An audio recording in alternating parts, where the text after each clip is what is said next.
Jesus, we thank you that we can be here together as a church family today, and tried to prepare something, but if it's not your words, just you need to fix it and you need to change it. It needs to be from you. We love you, Lord. Amen. Now, last time I was here, up the front, that is, I had just shattered my thumb and had surgery like the day before and was likely under the influence of the general anaesthetic, so could use that as an excuse. Today the excuse is 3 small children, so might not be quite as wild. A couple of years ago, it was just not long after I'd had Ailey, I went to the optometrist to get my eyes checked because we have a condition that runs in my family that just needs to be monitored. I didn't think I needed my eyes checked. I thought I had the eyesight of a sharpshooter or a peregrine falcon. I thought I was absolutely killing it. Went into the appointment, read the letters on the board, and the first line comes up and I nailed it. 1 letter, smashed it, got it right, whole thing. Second line, I think was pretty great too. But by the third line, I recognised that I was squinting like I'd been in a public pool without goggles all day, which wasn't a great sign. And by the fourth line, I was saying numbers instead of letters. Still thought that probably I've done all right here until the optometrist dropped a lens down on their little contraption. She goes, "Does this make things a little bit clearer?" It turns out it turns out it makes things a lot clearer. I'd been losing focus for a really long time and I hadn't even noticed. She puts all these different lenses down, things really come into focus, and I recognise that there's been a problem. There's been a problem in focus for a while. Even the headaches that I'd been enjoying disappeared. So the loss of focus can be gradual. I didn't even realise the consequences. I need to drive with glasses on and everything. And I hadn't realised until someone gave me the tools that I needed to actually have the gift of sight. And sometimes that can happen to us pretty easily. Our focus can drift. We don't realise the consequences that are kind of coming towards us, do we? I'm going to be a little bit greedy today and actually talk about 2 different women that can teach us a lot about focus and where that trajectory can really take us. And the first one's found in Genesis, and I was only going to take 4 hours to talk about it, but maybe we can do 5. There's no combined lunch. We've got heaps of time. No, in Genesis. And she's rabbinic and Jewish texts actually refer to her by name, which is Addo or Edith. And that name in Hebrew means to prosper in strife. But in our biblical text, we actually only know her as being her husband's wife. Her name is Lot's wife, which is not really renowned for prospering in strife, if you know anything about her name, which is interesting because names and their meanings in the Bible are really important. So we're wondering what kind of wires got crossed there. But to give a little bit of a backstory about her, we often hear more about her husband, and there's good reason for that. But where they're living, they moved to, I didn't. They moved to the plains, the well-watered plains of the Jordan Valley. And it's actually on the East African Rift. If you go there today, it's this beautiful fertile line, or it used to be, this fertile kind of fault line that runs from the Jordan River Valley all the way down to the Zambezi river system there in Africa. And right up the top there where this story takes place, it's now a really desolate place. But further down south is actually for the archaeological people who have that interest here today. That's where they found the controversial oldest skeleton, Lucy. So this whole area is really well looked at and really well investigated. But this is where that story takes place.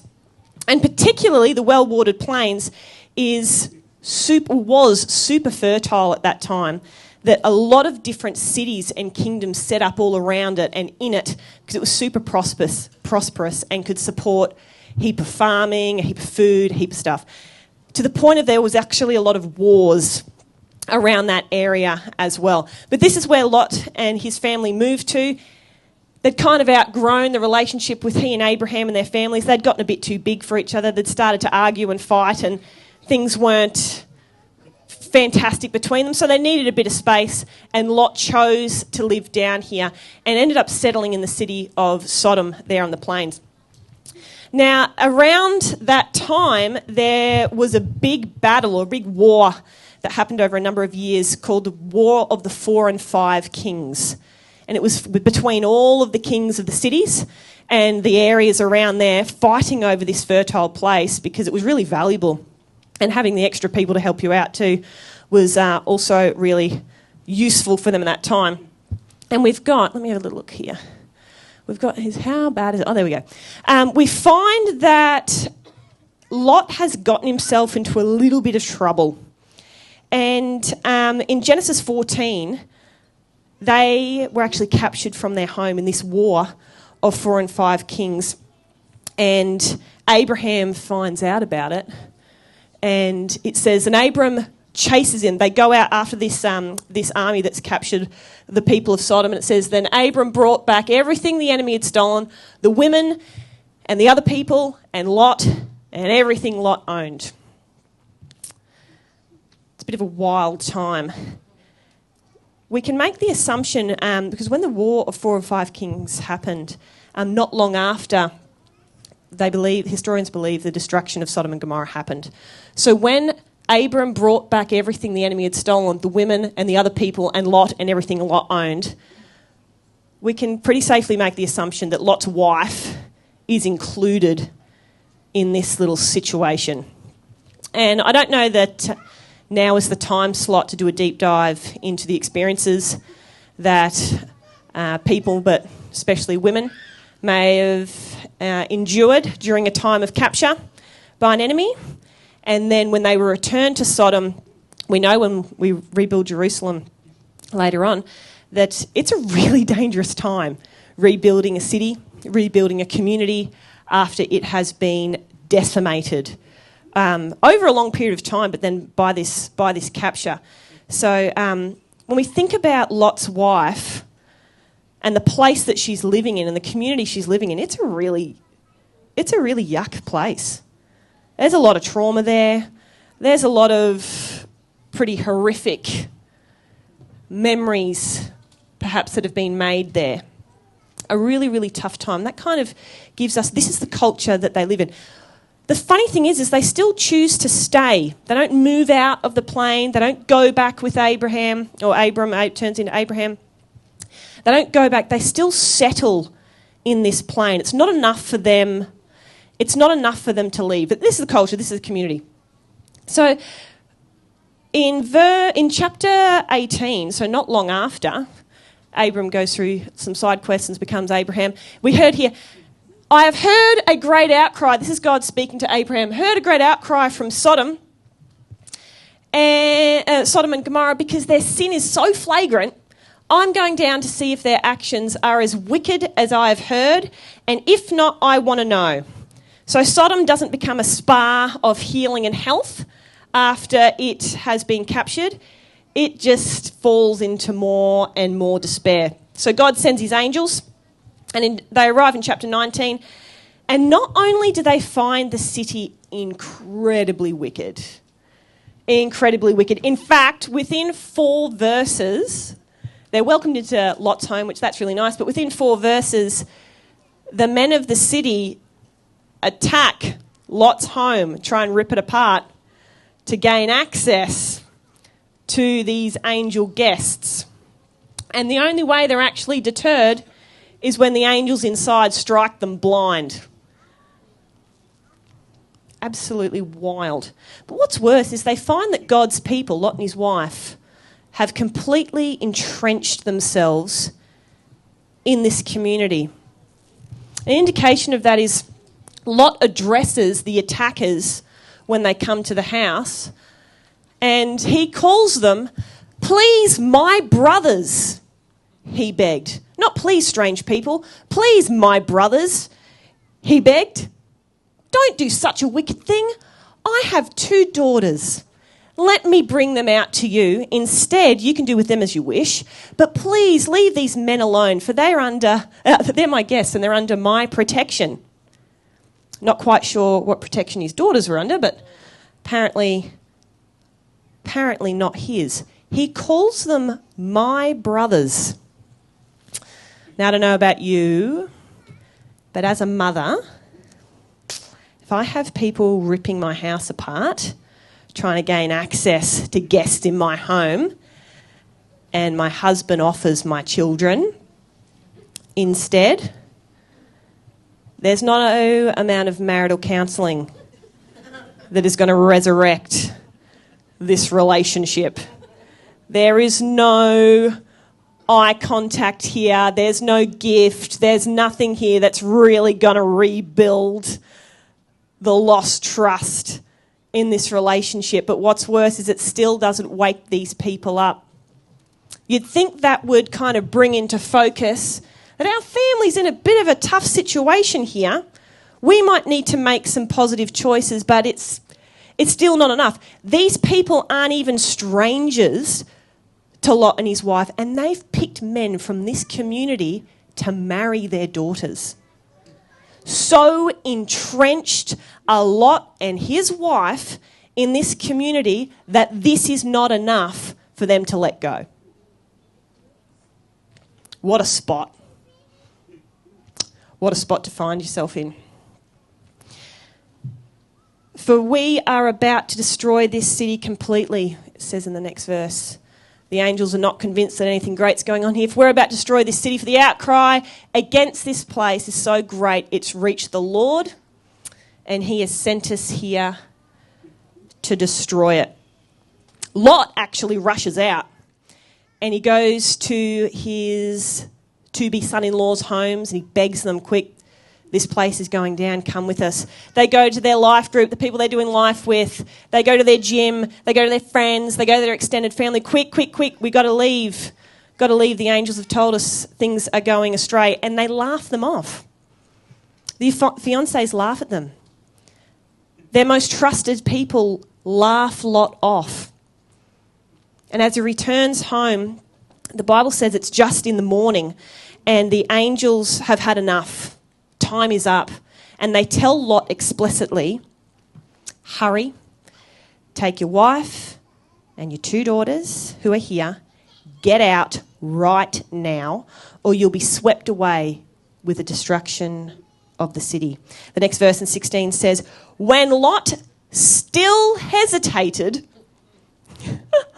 oh man, go to Specsavers, mate. When Lot still hesitated, the angels seized his hand and the hands of his wife and 2 daughters and rushed them out of the safety of the city, out of the city, for the Lord was merciful. They still hesitated. What was it? Like, what was it that had a hold on them? Oh, man, yeah, well, our local barista knows my order off by heart. I don't really want to start again somewhere else. Oh, I just made progress at work, and I don't really want to let that go. That took ages. Took ages to really make a connection there. I don't really want to let that go. But, I made such good friends. This is such a great mother's group. I don't want to leave my mother's group behind. Man, they saved me in the depths of despair. These are the people that I healed with, that I went through my really yuck times with. This is where I belong. That defines me. That capture, those things that happened to me, that defined me, and that definition is here. It's not elsewhere. Is that what it is? Because they still hesitated. Oh, when Lot still hesitated, the angel sees not just his hands, but the hands of his wife. She wasn't running out of there. The hands of his wife and his 2 daughters, and rushed them to the safety outside the city, for the Lord was merciful. Then they're given the infamous instructions in Genesis 19:17. Run for your lives and do not look back or stop. Do not look back or stop anywhere on the valley. Escape to the mountains or you'll be swept away. Oh, you can't get much clearer than that. But the good news is Lot still argues that they're going to find disaster in the mountains. So if we could just escape a little bit closer to comfort, a little bit closer. I know God's plan's over here, but just a little bit closer to where we're comfortable, that'd be great. And the angels end up saying, yep, sure, you can go to Zor, which is just a little town outside of Sodom. And it's actually so close that the Bible says just as the sun is still rising, so it's a very short time period, they start to reach the city. And the angels agree, the race is on. And the Lord rained down fire and burning sulphur from the sky on Sodom and Gomorrah. He utterly destroyed them along with the other cities and villages along the plain, wiping out the people and every bit of vegetation. Okay, and here is the part that Lot's wife, this is her, the bit that she's known for. But Lot's wife looked back as she was following behind him, and she turned into a pillar of salt. The previous verses make it look like maybe Lot was doing a lot of the heavy lifting in terms of, no, we want to stay, we want to stay. Lot went out and warned people to leave. She didn't.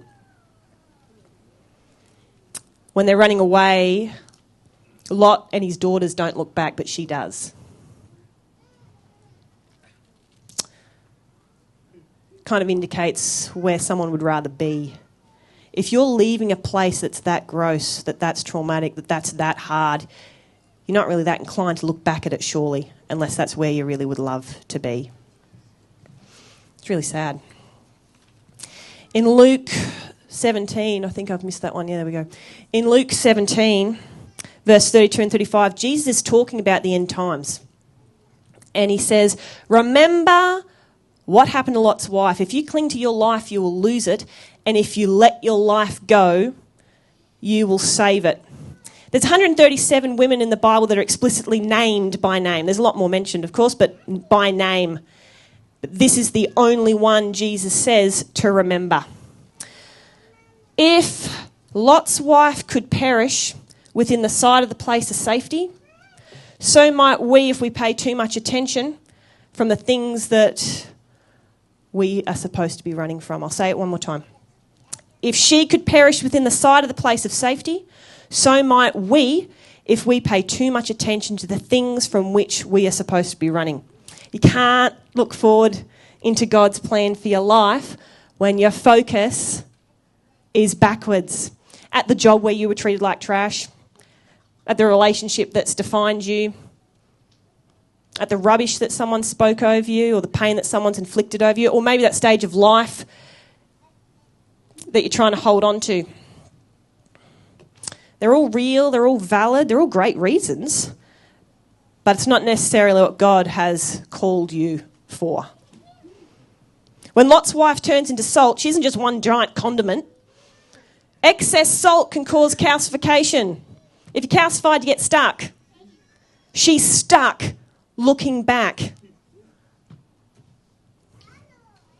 Get calcified, you get hardened heart. It's not good for you, is it? Get really stuck. Apparently, a hardened heart, a hardened, bitter heart doesn't get us anywhere, is it? She was not able to look away from her mess to see the goodness and the merciful God that saved her. Remember what happened to Lot's wife. If you cling to your life, you will lose it, and if you let your life go, you will save it. But what do we do? What do you and I actually do? How do we focus forward when often so much of what defines us is kind of pulling us back? And in Luke 2, verse 25 to 38, we find two really old people, Simeon and Anna, and they're in the temple at the dedication of Jesus. Anna, her name means grace, and sometimes it also means God has favoured me, which is also someone who seemed to have been named quite incorrectly because tragedy had really struck her in her life. She'd been married for just 7 years, and things had gone awry. Her part of the Bible is actually only 3 verses, and in the first verse, if you want to read it yourself, it's Luke 2, verse 36 to 38. That's where her little snippet is. But we learn that she is from the tribe of Asher. And the tribe of Asher is from the western part and coastal part of Galilee there, and they were known for being very wealthy, because they were excellent at olive oil production. And not just like for snacks, not just for a lovely breadboard to dip it in. It was such high quality that they used it for sacred anointments and things like that. This is a wealthy tribe here, and this is where she's from. But in the Bible, we find her 150 kilometres away in Jerusalem, and it's because things had gone awry for Anna. Things had not gone very well. She'd been married just for 7 years, and then she was widowed. And a widow in biblical times, it's awful at any time, but in biblical times it was especially challenging because you couldn't earn more money for yourself. You couldn't inherit your husband's land. You'd get kicked out of your house immediately. If you didn't have sons that would grow up and look after you, you were on your own. Or if you had family that would redeem you and marry you or marry you off to someone else, you were in a really tough spot. And when we find in Luke 21, I think, a bit later, Jesus is referring to the widow with her 2 mites at the temple, and he witnesses this offering from her, and he highlights how incredibly poor and how generous she is, but just what a dire situation she's in. It's used as an example for a reason. It's a horrible, hard existence. And what's hard as well is that we find her in the temple and we find her at an old age, so the indication is she wasn't able to have children, which is another blow, another difficult thing to overcome. And she hadn't been redeemed by her own family. But she was so prosperous, wasn't she? She's grace, God has favoured me. What a tough name to carry when you're going through that. In Luke 2:37, it says she lived as a widow to the age of 84, and other translations say that she was widowed for 84 years. So she may have actually been, some historians think she may have actually been up to 106 years old. Either way, an incredibly long life, but an incredibly lonely one. I think she has valid reasons to be bitter, to maybe be hooked on the what should-haves, would-haves, could-haves of life. She has a lot of reasons to get calcified and be stuck.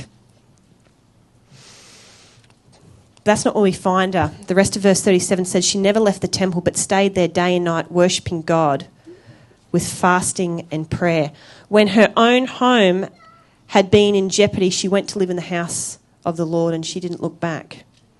Her focus never wavered. Now, there were a group of people at that time known as the quiet in the land. In the time of Anna, the Romans have occupied Israel and all through that. It's a tricky time, and no one was enjoying their occupation. But there was this group of people called the quiet in the land, and they had no intentions of violence or of power or of anything. Their whole purpose was they believed in a life of constant prayer and in quietful watchfulness until God should come. All their lives they waited quietly and patiently upon God. And Anna and Simeon are known to be among this group of people. Very small, very special group of people. When Anna comes across Mary and Joseph and Jesus for his dedication, that's why they're there, for the dedication there in the temple, she comes across them as Simeon is holding baby Jesus. And Simeon says, "Lord, now let your servant die in peace as you've promised, because I've now seen your salvation." Simeon finally met Jesus and he's like, "Excellent, I can die in peace. Thanks very much. See you later." In contrast, Anna sees this thing happening and she praises God, as does Simeon, but praises him. And then she says, she came along just as Simeon was talking with Mary and Joseph, and she began praising God. She talked about the child to everyone who had been waiting expectantly for God to rescue Jerusalem. Anna says, "This is the one that we've been waiting for, everybody. And now that I've met him, my life really starts." For Simeon, now that I've met him, sweet, peace out, I can relax, I'm done. For Anna, oh, I've met him. I've waited expectantly this whole time and I've finally met him. Now I can really live at the ripe old age of 84 or 106. Absolutely incredible. Anna, in just 3 verses, announces the coming of the Messiah, the awaited Messiah. And she also gives us actually a step-by-step process on how to keep our eyes fixed on him. See, she'd known sorrow and she hadn't grown bitter. Because sorrow can do one of 2 things. It can make us resentful and bitter. It can make us maybe sometimes a bit rebellious against God, or it can sometimes make us kinder and softer, a little bit more sympathetic. It can either despoil us of our faith, cause us to look back, to get calcified, or it can root our faith deeper. And I think it depends on how we look at God. If we think of him as a tyrant, we might lean on resenting him. But if we think of him as a father's hand never causes a child a needless tear, does he? And I wonder if that's actually the real difference between Anna and Lot's wife here, is one of them views him as a tyrant tearing her away from the mess that she just can't leave behind. And the other saw him as a father who's intimately connected with us and wants his hand on the helm so he can show us that the best is yet to come. And all those years didn't kill her hope. So when I think about focus, I think about these 2 stories, I ask the question, where are you? Like where's your focus? Maybe the lens has come down, been to Spectators there, and you recognise that things are actually not quite as they seem. I may have found myself in a place that is not in the plan that he has for me. Maybe that's you. Is he trying to lead you by the hand, yet you can't stop looking back? It's a bit hard to let go of. What's so definitive for us? Are you stuck? Are you fully stuck? Are you calcified? You all salty? Is the hurt and the mess or the stage, all those things are a bit hard to let go of? But if that's you, there is hope. There is an artist called Moritz Retsch, and I have 100% said that name wrong. So for all of you that can say it correctly, you can stone me later, not a problem. But he painted this really famous painting, and it's named Checkmate. He wrote up a description, it's called Checkmate, and I'll see if it comes up to any good quality. Okay, it's not too Minecrafty, it's kind of not as pixelated. This is the painting Checkmate, and it hung in the Louvre, it had quite a long tenure in the Louvre, actually. And the painting, as per Moritz's description, Checkmate, we have the devil here and this gentleman on the right. And the stakes of the game is that if this guy loses, he spends eternity in hell with the devil. It's a pretty high-stakes game, I would say. And in his write-up, he said, the devil's looking pretty smug. He's got him in checkmate. The devil's looking confident. And old mate here just can't see where things went wrong.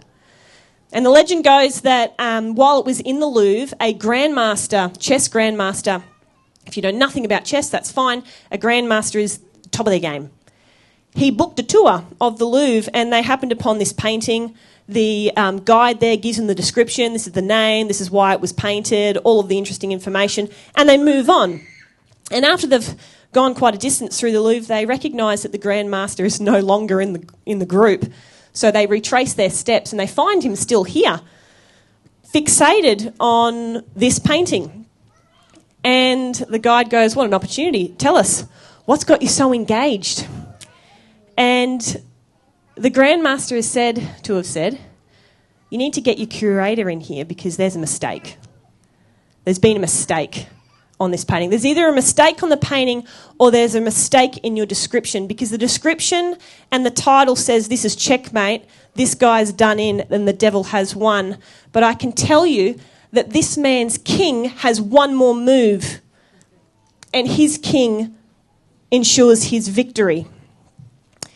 If you're stuck, there's some really good news. Our king has one more move.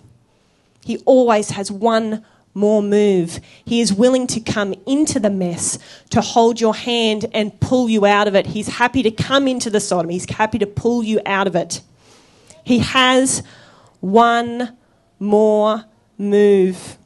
He can pull you out of what feels definitive. He pulls us out of our should'ves, would'ves, could'ves. Don't look back. Don't get stuck. Don't look back on the plane. Let his focus be your focus.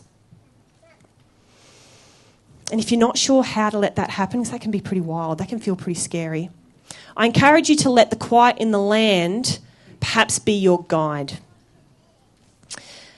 Because when those around Anna found themselves in similar trouble, they tried to fix it. They got remarried, they tried to do all the right things. But Anna instinctively drew near to God, and she ran to the temple, and she never left. She stayed there day and night, worshipping God with fasting and prayer. It didn't take away the mess that she'd come from, but it certainly applied her in a direction that led her to announcing the coming of Jesus. So you apply yourself with the tools that you need to see clearly, to focus. It's a day-to-day commitment. We're born with a problematic eye condition that we need to check on. So let his focus be your focus. Now, if you feel like you've left it behind, you're already in the temple. You feel like you're here. You've left the tragedy behind, but we've been waiting. Been waiting for a minute. I encourage you to keep going. Keep that focus and that contact with the source of strength, whose strength our weakness is made perfect. Because the wait was worth it. The wait was certainly worth it for the quiet in the land. Focus made one person stuck. It led the other one forward. When Lot's wife looked back, her focus, it condemned her. But when Anna looked at the face of Jesus, her focus fully delivered her. And so I'll ask you again, and we'll finish with a prayer. Where are you looking? Where is your focus? Please bow your heads. Jesus, I want to thank you for this time that we can spend together. We ask that your focus be our focus, and you help us hand that over to you. And if we sometimes need you to just pull your hand down and pull us out. We thank you for the example of Anna and her unwavering faith. And we thank you for the examples of also Lot's wife and the struggles that she endured. We thank you for your presence here with us, Jesus. We love you. In your name we pray. Amen.